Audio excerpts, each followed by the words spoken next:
नाज़रीन, अवामी न्यूज़ में ख़बरनि जो सिलसिलो जारी है। इन वक्त असीं तव्हांखे खैबर में ख़बर ॾींदा हलूं त ख़ैबरलॻ اڏيرولعل विलेज ॻोठ खलीफो यार मोहम्मद शाह में सैयद افضل अली शाह पारां मच कचहरी रखी वई है। मच कचहरी में नातूं सूफ़ी राग शाह अब्दुल लतीफ़ भिटाई जा बेत लतीफ़ा ऐं गुजारतूं पिणु पेश कयूं वयूं। असांजे क़दीम सिंध जी बहितरीन पुराणी रवायत कचहरी जेका अॼुकल्ह इंतिहाई नापैद शइ थी वई आहे, उनखे जीआरण उजागर करण ऐं मुख़्तलिफ़ जायुनि ते उनजो तारुफ़ कराइण जे लाइ जेका हीअ काविश ऐं कोशिश थी आहे उहा ॾाढी ख़ूबसूरत आहे।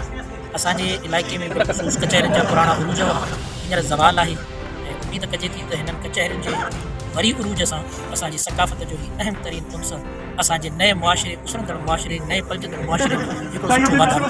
मज़ीद खबरों और तफसीलात के लिए विजिट करें हमारी वेबसाइट www.awamiNewsHD.com।